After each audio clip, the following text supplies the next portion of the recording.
Ayong Udto. Palis magandang hapon sa lahat mga kapatid. Happy Sabat. Ayong hapon mga igsoon o happy Sabat sa mga igsoonan na nagsahulog karong hapon na.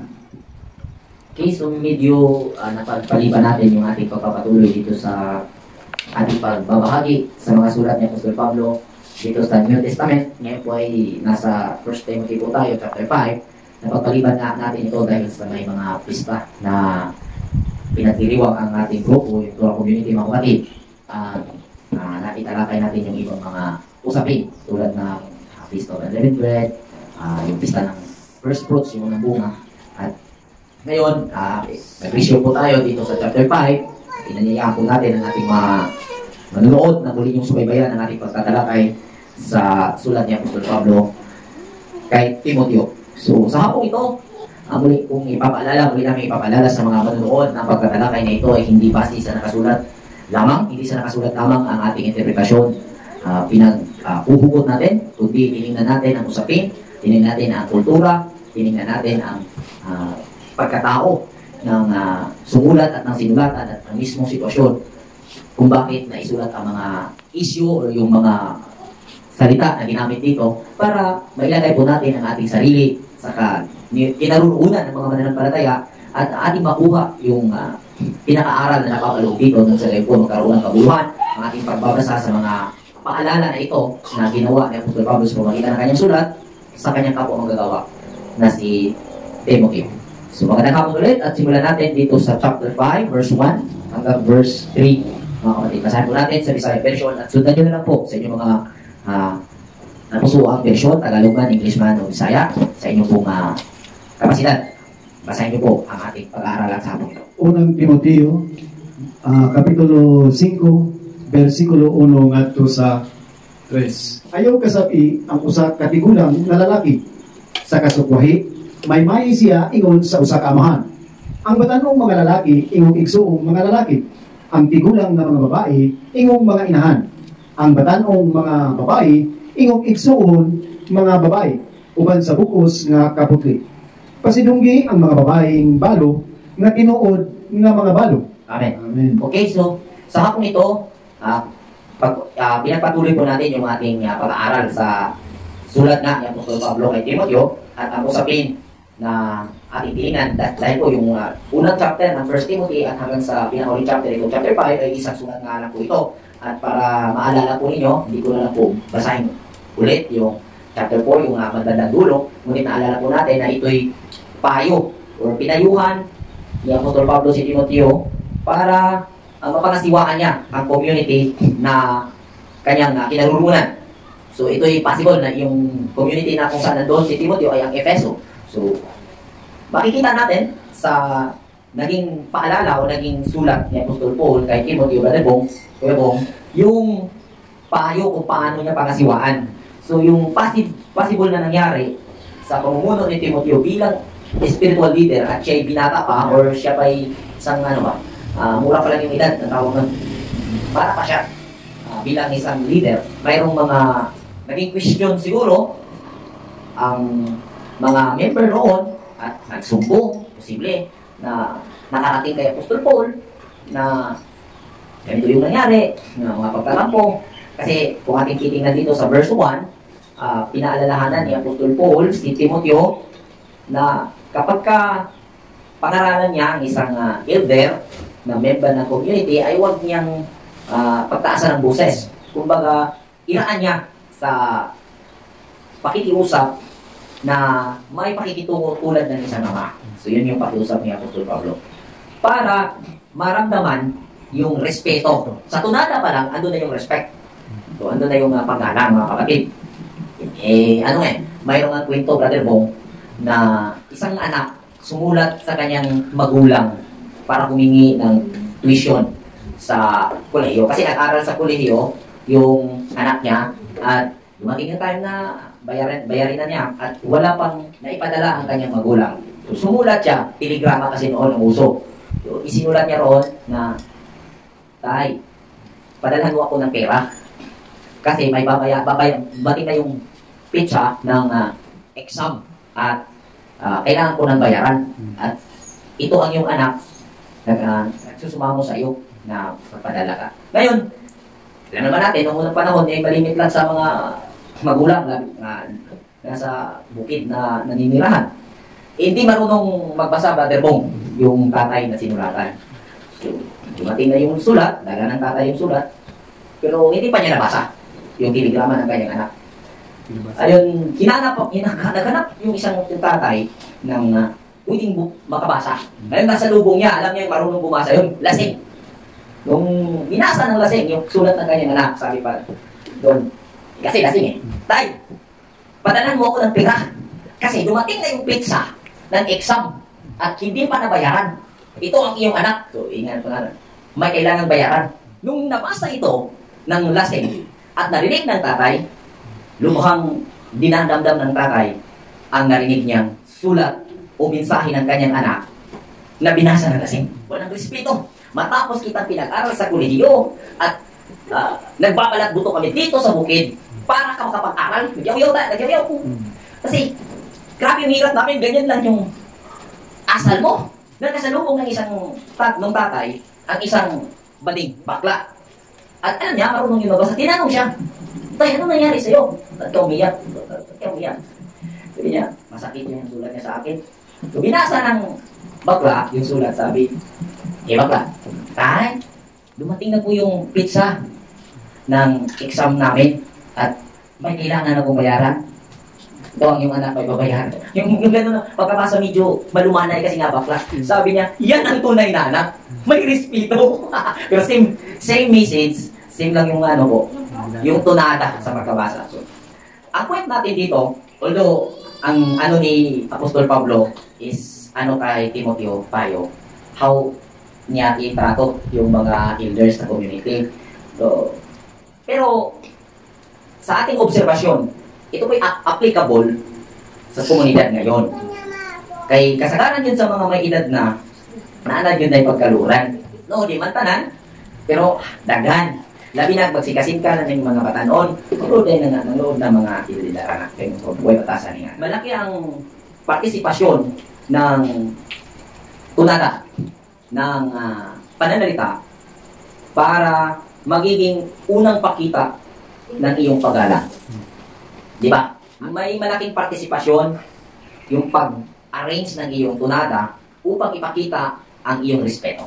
Noon nga, Brother Bong, naranasan ko rin kasi medyo maapunta sa batanon nga estado.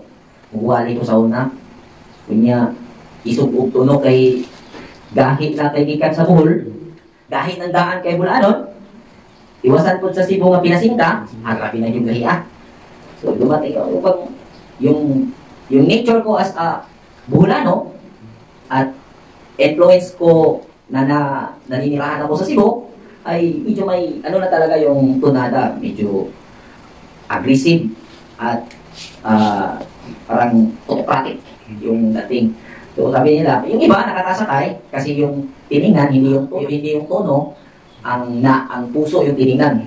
The way na babahagi ko ako ng salita ng Diyos. Ngunit yung iba talaga nagkomento sa akin, nag-chat sa akin na yung tono. So hindi ko pinansin. Akala ko para sila kasi ito lang yung kaya mong magawa. Pero sa kalaunan, sa pagpapatuloy, na-realize ko rin na kailangan mong makinig. Dahil kung ikaw ay isang magiting or magaling na fighter as a boxer, kailangan marunong kang makinig sa boses ng coach. So, sa sitwasyon ni Apostol Pablo, siya yung coach, at si Timoteo naman dito, yung fighter, kung ating titignan, no? Ngayon, ang nakakita sa sitwasyon, si Paul, at yung lumalaban, si Timoteo. Kailangang paalalahanan kung paano i-handle yung mga elder, kasi magluod man yun. Ano yung magluod, magkampo. Dito, sinabihan si Apostol Timoteo na magkaroon ng pagsanay sa sarili kung ating ating palawakan ang ating pagtingin sa sulat niya kay Timoteo upang maminggil niya yung mga elders roon. Isa ito sa dili-diay ka ng gahong sa Diyos na fantasya, hindi yung sa pamagitan ng kapangyarihan ng Diyos sa fantasy na kung ikaw ay may guide of the Holy Spirit o gift of the Holy Spirit, kahit ano yung asal mo ay kung makakarinig sila sa'yo, kung ikaw yung nandun, ay titilo sila. Kundi, magmamatter talaga ito sa kung ano yung quality, pagkilos as a leader, as bilang spiritual leader. Nakita natin kung ilagay natin ang ating sarili sa katayuan ni Timoteo, ay posibleng ginawa niya yung the best niya, pero naging kulang pa rin. Kaya andun si Apostol Pablo nagpapaalala na ituring na tatay ang mga elder.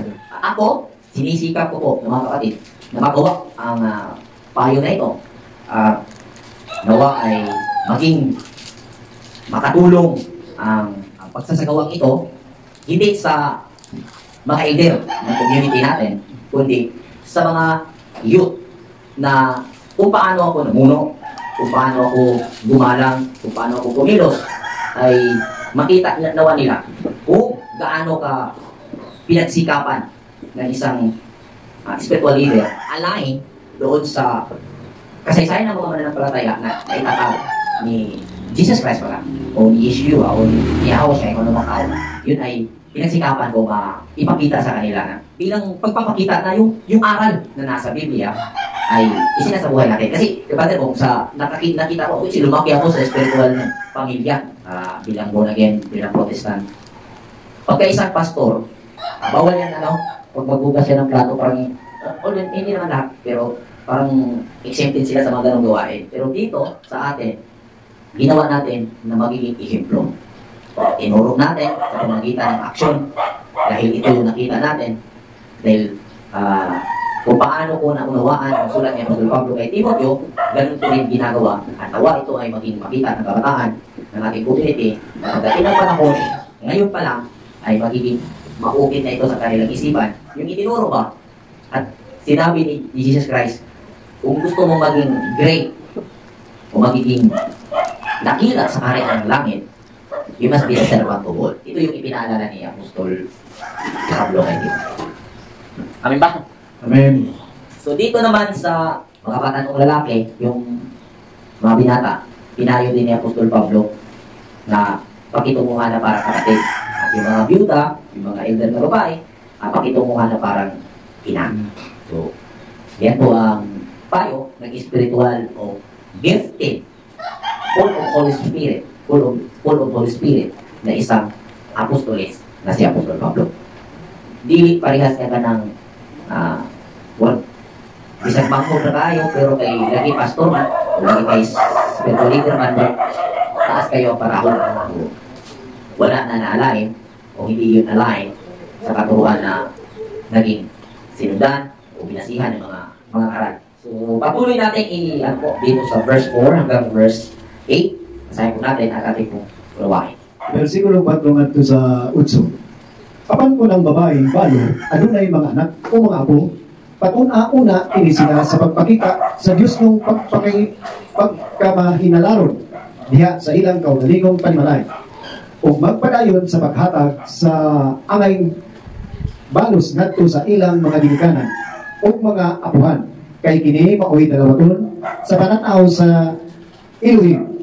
Karon ang babaeng nga tinuod na balo o gibiyaang timawa nagbutang sa iyang paglaom sa Elohim o sa nagpadayon sa pagpangamuyo o sa pag-ampo sa magabi o sa mga adlaw. Apan ang usa nga nagpahibulos sa unod-nong katagbawan mao'y patay bisan tuod siya buhi. Busa magpadayon ka sa paghatag niining mga sugua aron sila dili mahimong salawayon. Tino nga kung adunay si bisan kinsa nga wala magtagana alang sa mga iya o ilabi na alang sa mga sakop sa iyang panimanay, siya naglimod sa pagtuo o mas dautan pa kaysa taong walay pagtuo. Amen. Okay, so yung mga issue pa na nilutas dito sa pamagitan ng payo ni Apostol Pablo kay Timoteo, yung paano mag-aruga ng mga biyuda, yung mga bao. Alam naman natin na ang ipinangangaral ng Messianic faith o Messianic na pananampalataya ay yung Torah. At ang pag-aaruga ng mga bao, brother po, ay mandato po ito ng Torah na kung saan naisulat sa panahon ni Moses na kailangan ipaaruga yung mga baoy, mga biyuda. Katunayan niya sa Isaias, sabi sa Isaiah chapter 1, hindi na natin basahin, nandiyan sa chapter 1, bandang verse 14, pababa, sinabi ng Panginoon sa pamamagitan ni Isaias na ako'y nauumayan sa inyong mga pista, sa inyong mga sabat, sa inyong mga pagdiriwang ng bagong buwan, dahil ayaw niya ng mga ganong gawain kung napapabayaan ng mga biyuda. Isinagawa ito sa panahon ng mga apostoles na nangangailangan ng spiritual interpretations. Alam po natin, kapag sa pamamagitan ng nabasa, kapag biyuda qualified, ang isang samahan na naitatag ng Messianic community sa pangunguna ni Apostol Paul sa habi na kanyang dinala, sa kanyang panig, ay nangangaruga ng mga biyuda, ng mga yupa, yung ilog, yung walang tatay at nanay. Orphan. O yung orphan. Ngayon, Brother Bong, kung ating tingnan, nagkaroon ng instances siguro na naisama roon, na nagkaroon ng benepisyo o naging beneficiary, yung mga biyuda, palayaw lang, kung tura na ang basihan, ay babasa, biyuda, general, pwede na, kasi biyuda ako eh. Qualified ako ron. Kasi nababasa yan sa Biblia. So, sabi ko nga, ang Torah hindi itilagay para i-memorize. Kailangan ng spiritual understanding. Kailangan natin i-analyze. So, makikita natin sa sinasabi dito na kung ang isang biyuda ay hindi masugid sa pananampalataya at puro kalayawan ang kanyang inatupag, kay buhay man siya, pero siya patay. Yun po yung point. So, sa nakita natin dito, may possible na report na dumating kay Pablo, yung implementation ni Timoteo as a leader, kung sa purpose pa ba kung kantong mga angay ang tamay mong beneficiary sa purpose, wala pa kanawat. Pero kanto hinoong dili angay, mao hinoon na himong beneficiary. Nabilag ka na. So, inanak ko na ito ang sistema. Ganun po yung nangyari. Yung karapat-dapat, hindi naging beneficiaries. So, yung hindi karapat-dapat, naging beneficiaries. So, yun.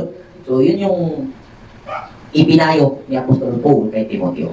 So, sino at ano ang qualification sa isang biyuda na matulungan? So, kung sa panig mo, Brother Bo, kung ang isang biyuda, ano ba, kung sa panig mo, ano ba ang qualification ng biyuda na dapat pagtuunan o arugahin ng komunidad? Ano ba ang kwalifikasyon ng biyuda na ito na kung saan sinabi man sa turang biyuda dahil kung mabasa lang, qualified na pagka-biyuda, pagkatay yung asawa, qualified na agad. So, ano ba ang posibleng qualification bilang pananaw mo upang yun ang magiging beneficiary sa mga tulong na naging mandato ng Torah? Para sa kuha, ang akong pagkanaw sa katong kabangunon nga biyuda, katong yung wala ba yung mga pahinte nga maka-afford sa pagtabang niya, wala ba o siya na lang ang kabangunon lang na kanang nanginabuhi sa iyang kaugalingon na lang. So, usa to siya nga tagaan ng pagtagad. Eh, wala naman to siya yung sa iyahang kung tanaw di mo, ang kapasidad niya na maginabuhi siya, wala na sa iyaha ba. Pero kung dunay mga biyuda nga ang pamilya na sa abroad, kunya siya po nga biyuda kasi nakaabot na po siya sa insakto nga edad nga kanabang senior citizen na may pag-abil man siya na. Pero sa ako alam yun, kinig yung biyuda nga kung yun, kulang ang iyahang kuhan sa iyang pagalingon na panginahanglan bilang panglawas, masakiton siya, maintenance niya, wala siya na. So, angay na siya na tagaan o pagtagat. Para na ko doon naman po yung mga biyuda nga pensionada, na po yung mga abroad sa iyahang pamilya. So, para ang akong gitanaw po nga, kada lang biyuda yun nga, angay yan yun nga tabangunod. Dili ko yung nga nagpasabot kay Andi kay biyuda, qualified na siya sa kanan nga tabang para niya, pero kada lang yung tabangunod. Salamat, Kiro. So, isa itong ebidensya sa pag-aanalisa sa Torah na hindi porket nabasa, biyuda, qualified na. Ito'y ebidensya na yung Torah ay hindi mo basihan dahil nabasa. Kailangan mong unawain. Kaya nga sabi ni Moses, pag-aralan ninyo. At naging naulit na naging sinabi ng Diyos kay Josue sa Libro ng Jose, Kapitulo 1, Versikulo 8, na huwag mong ihiwalay sa inyong bibig ang mga kautusan ito sa gawa mong i-meditate, pagbulay-bulayin, araw at gabi, which is, ang ibig kong sabihin nun, ay i-analyze, or yung i-meditate, i-analyze, adahin mo yun kung ikaw ay pinuno, no? Ikaw ay tagapagpatupad. Ikaw, ano man ang iyong katayuan sa community, sa inyong grupo, ano man yung isinulong mo, ay kailangan mo ng ganong analysis. So, ang qualified na byuda, sabi nga ni brother ko, hindi yung byuda lang, kundi kailangan tingnan mo yung qualification nyo. Kung may abroad naman, dahil sabi na dito, kasi ang nagbigay ng payo dito is si Apostol Paul. Kung mayroon siya mga anak, ang kanyang mga anak ang priority na mag-suporta. So sabi nga ni brother ko, kung may mga anak siya abroad, kailangan sila ang pangunahing mga taga-suporta nito. At sa katayuan din ng ibang byuda, mayroong mga namatay na bana na nag-iwan ng mga kayarian, nag-iwan ng pensyon. So, hindi yan ang byuda na tinutukoy. At ang tinutukoy na byuda dito, yung dapat tulungan, yung hindi na talaga siya able ba na magtrabaho.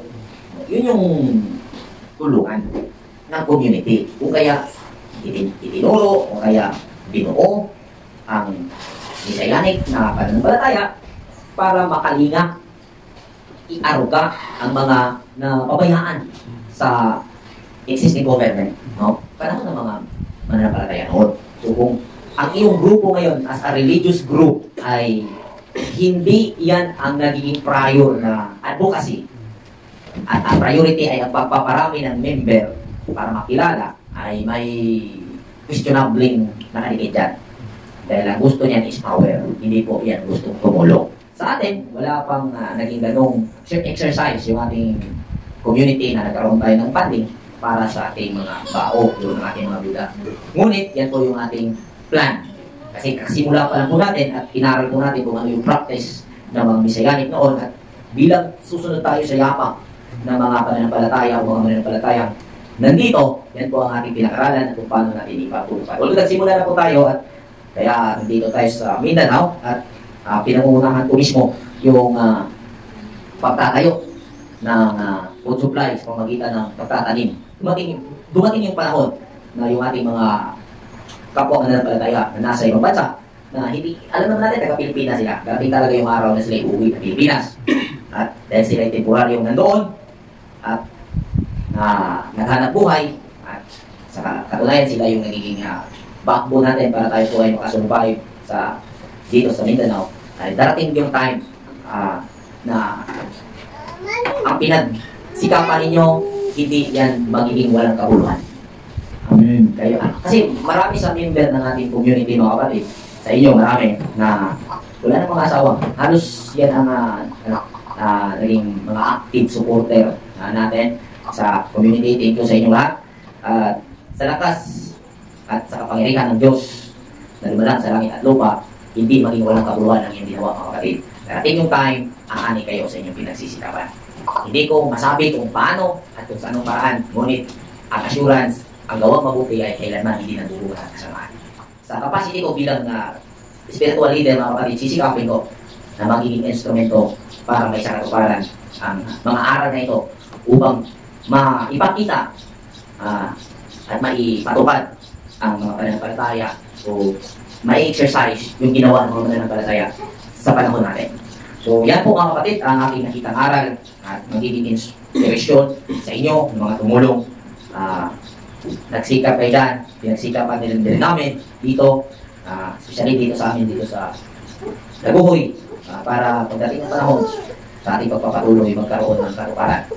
Ang nakita natin aral na yung mga byuda na karapat-dapat at kasi may mga kwalifikasyon at darating yung time yung kwalifikasyon na yun ay mapupunta sa inyong mga sarili, ay maging may kakanlong sa inyo, mga kapatid. At yan po ang ating in-establish sa ating youth sa pamagitan ng exercise ng ating mga pagtuturo, hindi sa pantasya pag-unawa sa kung ano ang Diyos, kundi yung exercise na practical, na pananaw sa buhay at kung paano magiging responsible sa pakikitungo sa relasyon, kung paano mo mag-handle, kung ano yung pakikitungo mo, yun yung magiging investment mo, for your future, para sa inyong kinabukasan, kung paano ka nakikitungo sa iyong kapwa, kung paano ka nakikitungo sa iyong matanda, yun din ang babalik sa iyo, at parang pagtatanim. Yun po yung exercise na ng pananampalataya, ng pangunawa na idinuro po natin, pinasirculate po natin, una dito sa aking pamilya at sa lahat ng mga matatinig sa pananaw na ito, sa pananampalataya nito, na huwag po yung itinanim bilang aksyon, yung pagtatanim, yun din po ang nakikinig bunga. At alalahanin po natin palagi, ang pagtatanim ng isang butil ay aanin ng 50 na butil. So, wala kang lugi sa paggawa ng mabuti. Kumuhi mo kagamay na kakaayukan karon, mo times 50 na siya. So, kung gusto ka og dako nga ani, magtanong ka daghan. So, kung nais mo magkaroon ng malaking ani, masaganang ani, magtanim ka ng marami at alagaan mo na mabuti. So, then, yung Diyos, pinaglingkuran natin, makapangyarihan Diyos, ay great provider. At hindi po siya nagkakamali sa pagbibigay sa atin. Kasi wala po siyang pagkakamali. Kung ano po ang mayroong natanggap, yan po yung hiningi mo sa pamamagitan ng iyong ginagawa. Yan po nga pag-alalahanin natin. At yan ang ipapaalala natin first sa ating sarili. Kung ano yung quality ng ating pakikitungo, yun din ang ating magiging sitwasyon sa hinaharap at magiging babalik sa atin. Dahil yung rules ng buhay na itinuro ni Jesus Christ sa Matthew 7, verse 12, sabi niya, kung may nais ka na may mabuting mangyari sa iyo, gawin mo muna ito sa iyong kapwa. So, kung iyong i-analyze kung paano i-invite yung magandang mangyayari sa buhay mo, gawin mo una pala ito. Gawin mo una ito. Kumbaga, nakay gusto may tabo nga makaani ka o makakaon ka bunga. Pagtanong. Amen po. So, yan po yung simple. So, ang ibig sabihin ni Jesus Christ, kung gusto ka nga na ay maayo nga may tabunin mo, buhata una ang maayo sa imong isigata.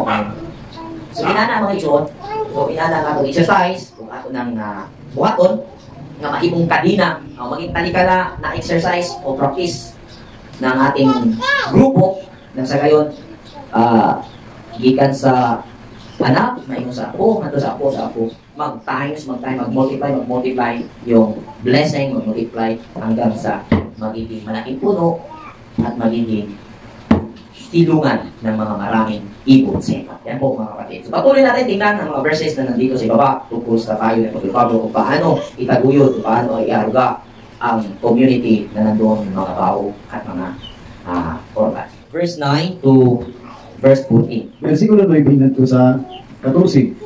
Ipalista ang babaeng balo nga dili muubos sa kan-uman katuig ang Panginoon, asawa sa usa ka bana. Nga gipamatutan tungod sa iya maayong mga buhat, kung siya nagmatuto og mga anak, kung siya nagabi-abi og mga istanyo, kung siya naghugas sa mga tiil sa mga balaan, kung siya nagtabang niadtong anaa sa kasakitan, kung siya magugihong nagsunod sa tanang maayong buhat. Sa laing bahin, bali-bali ang batanong mga babaeng balo kaysa dihang ang ilang sexual nga panukbon magpataliwala kanila og kang Kristo. Sila buot ng magbinyo. Mga mahinukman na hinuon tungod kay sila, wala naman manumbaling sa ilang unang pagpahayag sa pagtuo. Sa samang panahon, sila usab makakaton sa pagkawalay ginabuhat sa pagpanumbalay. O, dili lamang walay ginabuhat, kundi usab mga tabian o gilatanon sa mga kalihukan sa ubang mga tao na manuti sa mga butang nga dili nila angay isuti. Busa, buot ko nga ang mga batan o babaeng balo magminyo, mga anak, magdumalag panimalay, nga dili maghatag o hinungdan sa magsusupak sa pagpasibala. Amen. Okay, i-define ko ni Apostol Pablo kung unsa yun ang balo nga tapos sa tabang o tapos kanang maging qualified na mahimong beneficiary sa pundo sa community nga angay tabangan. So, yung dapat tulungan. Okay. Qualification is kailangan pasok siya sa 60 na taong gulang. 60. So, pasok sa senior citizens. Nagigay ng kalaura, no? Naanak, please, pagkili sa una. So, 60 years old, sa panahon ni Apostol Pablo, kailangan pasok siya dito. Pero, kung sa akin, no, bilang titingin din sa actual situation, kung ako ang titingin, depende sa kanyang physical status. Kung wala pa siyang 60, pero disabled siya, merong sakit siya, so dapat kapansanan niya, dapat siyang tulungan. So, ganun po yung ating natin. Pero, gusto ko lang linawin dito. Specific kasi sa version natin ginamit is byuda. So, specific ito, naka-specify ito sa babae lamang. Paano yung mga lalaki? Kawawa naman. So, kung ating babalikan, sa medyo lumang na version is bao po ito. So, pag sinabing bao, ito'y address sa lalaki at babae. Byudo at byuda po ito. So, yun po yung tinutukoy. So, balo kasi, pag sinabing balo, sa Bisaya, yan ay sa babae at lalaki na wala ng asawa. Kasi pagka byuda, exclusive po yan sa babae. So, balo po ang lumang version na ating makikita na pinalitan ng byuda sa ibang version na ating nabasa. So, malinaw, hindi po ito sa kababaihan lamang. Ito'y sa lahat ng mga balo. Kung sa Bisaya, sa Tagalog, bao yata.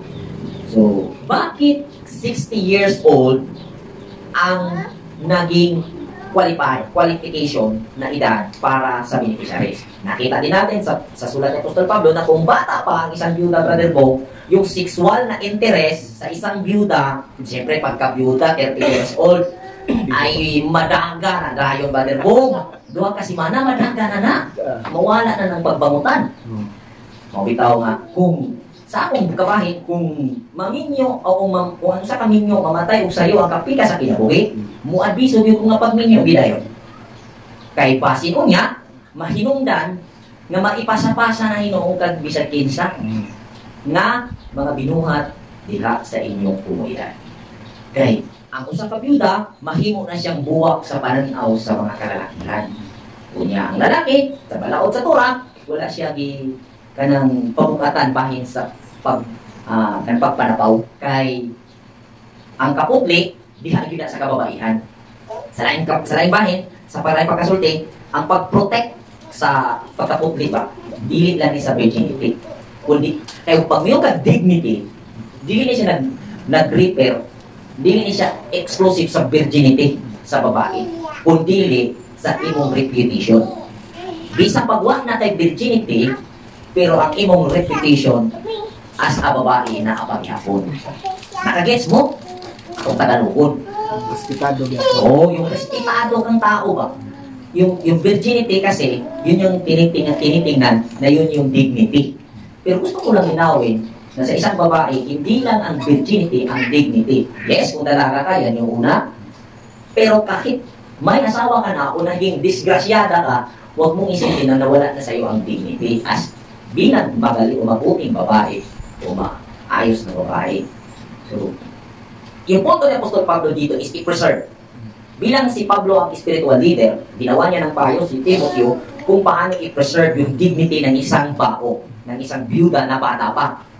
So, ang ginawa niya, pinayuhan niya si Timoteo na kung bata pa yung byuda sa community, kailangan niyang mag-asawa. Dahil magiging hadlang kay Kristo ang kanyang sexual na pangangailangan. Yung Christ dito is yung awareness para gumawa ng mabuti.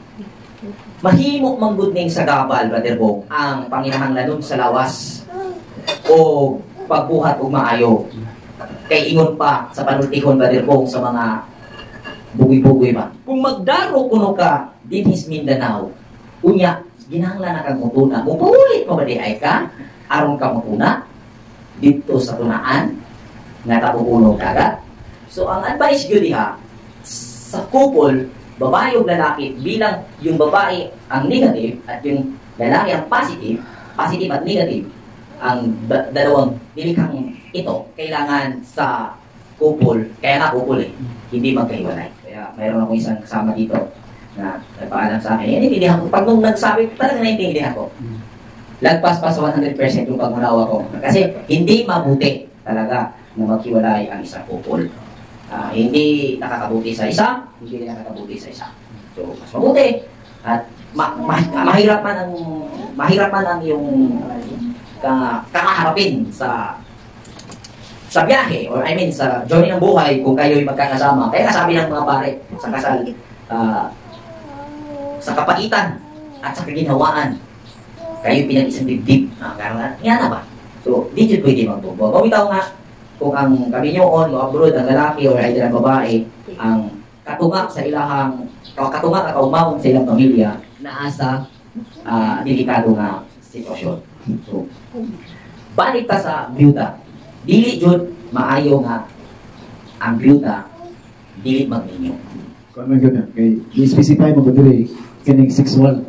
Kunya, kung ang byuda niya bataton pa, kining cycle sa lawas ng kwan ba kay naman ang talaga ni gitawag na na terminology ana nga kwan sa medical kung sa mo ang sa science ana kanang hit period ba kanang cycle sa kwan sa hormonal kwan man na dunay anak to kapag kasulti kanang uwag ba kanang uwag o mo na siya nga naapa siya diha usog na dili pareha sa kanang nana sa Panginoon nga gingon diri nga mabot na og sa sinta kay dili na nahi o kung sa kuan pa kanang fertilization niya kanang fertility period nya every month ba yan na every month na fertility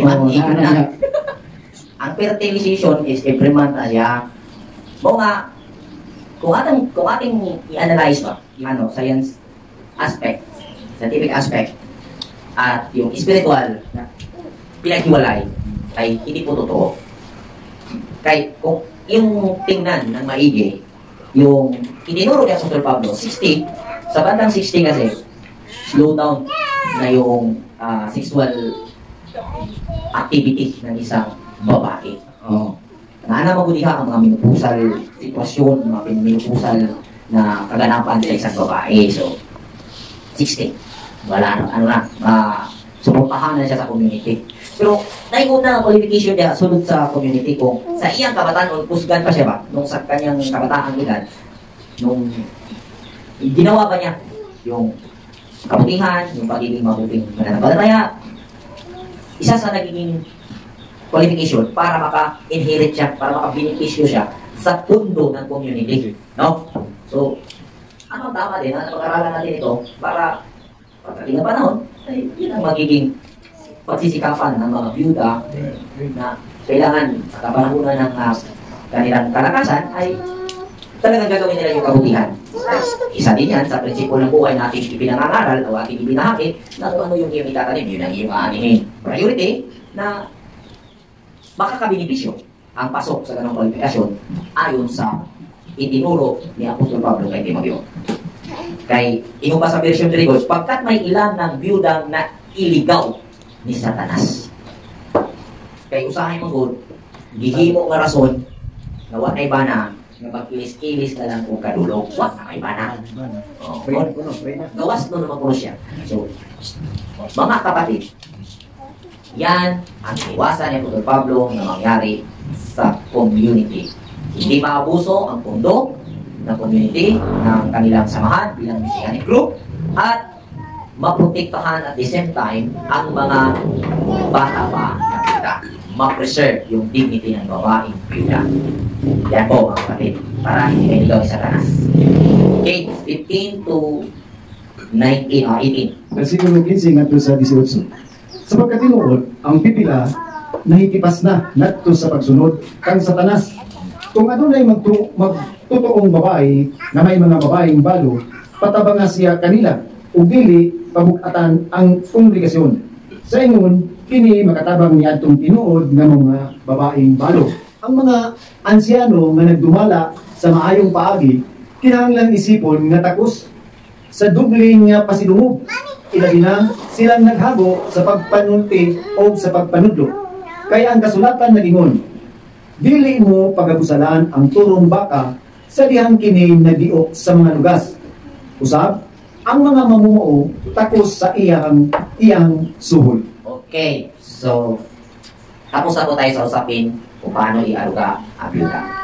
Diretso po tayo sa ansyano. Pag sinabing ansyano, ito po yung elders, ito po po yung mga nagpapagal sa community sa panahon ng mga mananampalataya o mga dating mananampalataya sa kapanahon ng mga apostoles. May kinukote si Apostol Pablo dito na sinabi ng kasulatan na yung isang baka na nag-iok ba? Sa Tagalog, paano ba yung nag-iok? Giik siguro ay? Nag-iok ka ng, kung sa modern day, nag-tracer ba? Dati kasi manual eh. Pag nag-harvest ng palay o trigo, ipapile yan ng paikot at itali yung baka dyan sa loob. At pailikutin siya, aapakan niya yung malalagas yung trigo o yung buhay. So, giok na sa Bisaya. Hindi ko alam kung paano sa Tagalog. Treasure na karon. Yung mag-tracer ba? So, na-tracer ngayon, makina na. So, kinukot ni Apostol Pablo yung nasa Torah. Nasa Deuteronomy po ito na bawal o isinulat dito doon ni Moses, inihibilin sa mga Israelita, tuwing anihan yung baka na gagamitin habang nag-iok ay dili pamusalan. So yung baka dito na tinutukoy, habang sinulat ito, hindi po ito nagre-represent, hindi po ito direktang sa baka. Ano ba yung concern?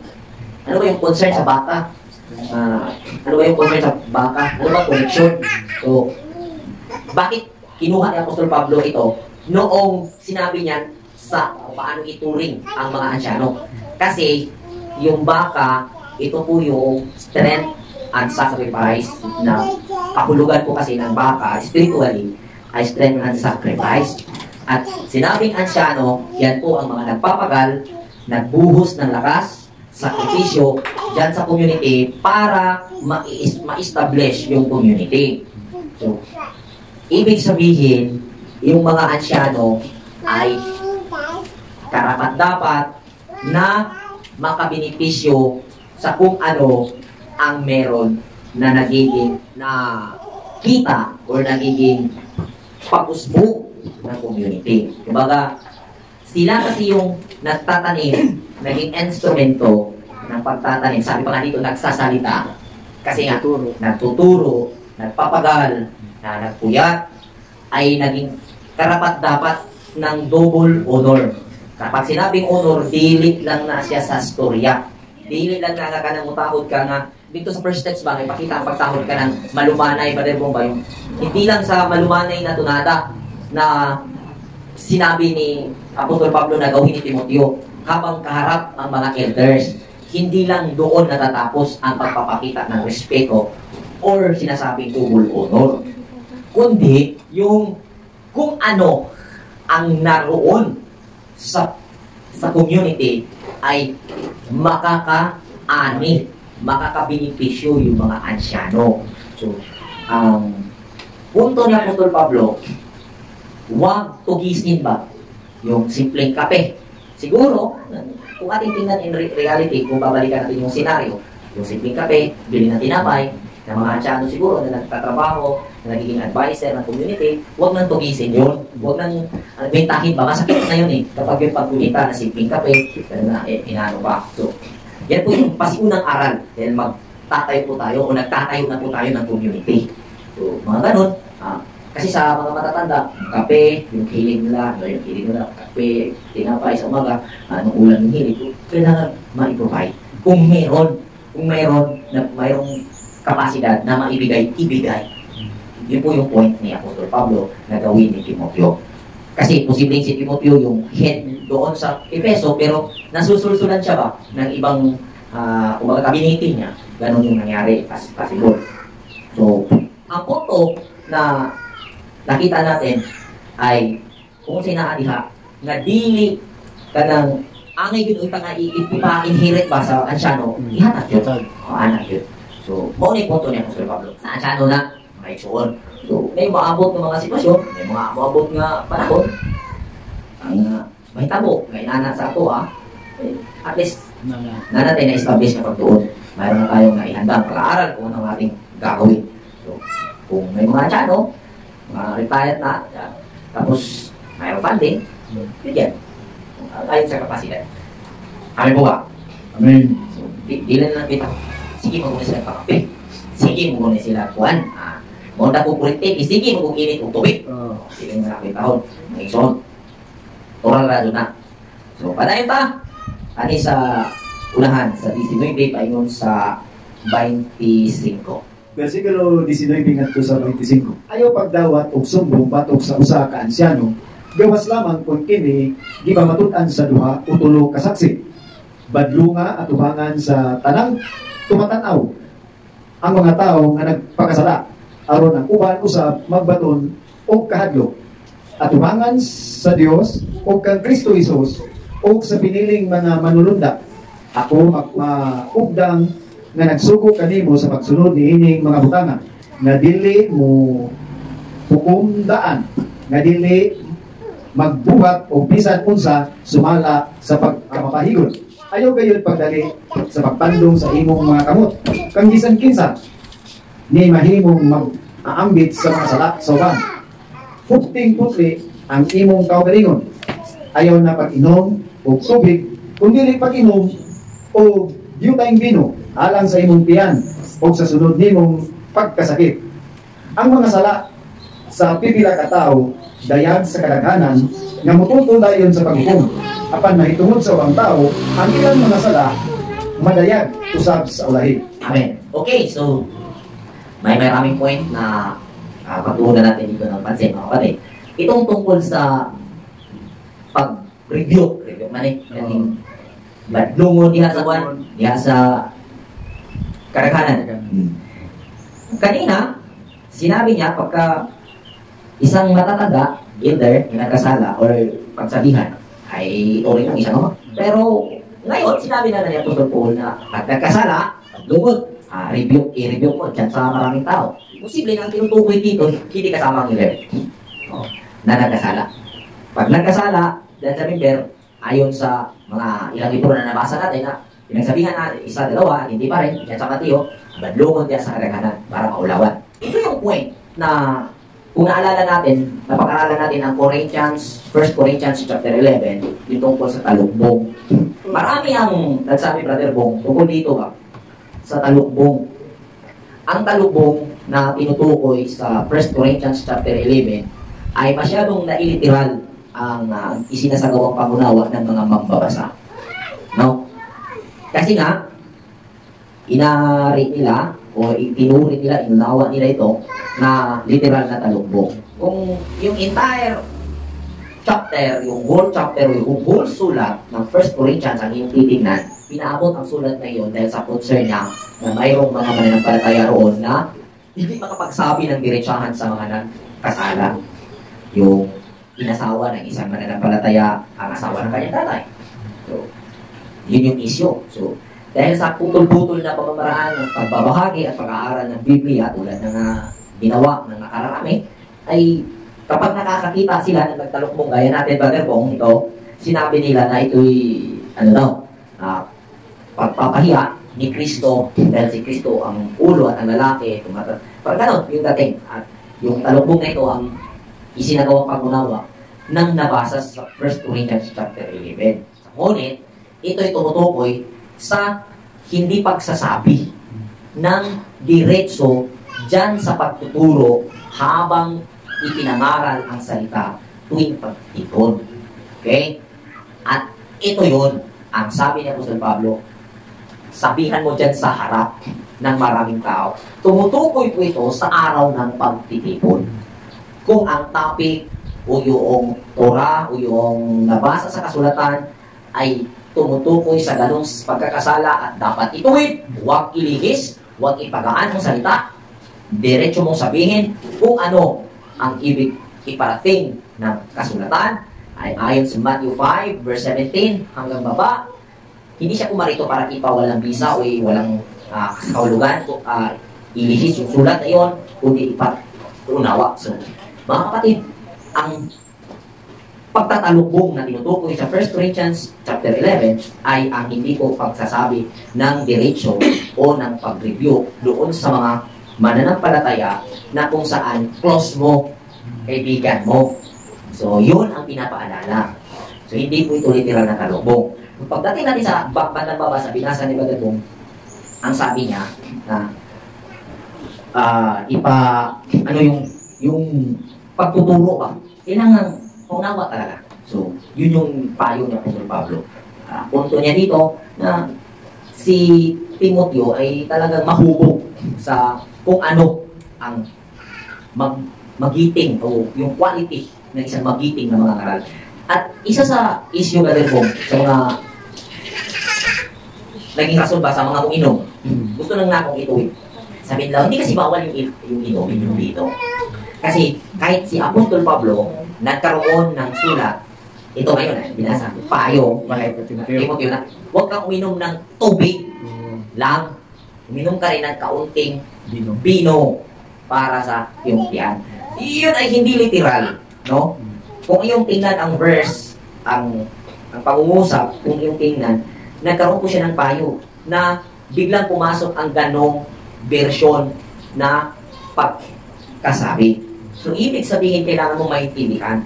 Yung bino, nag-represent po ito sa abundant na kung saan may kapaitan.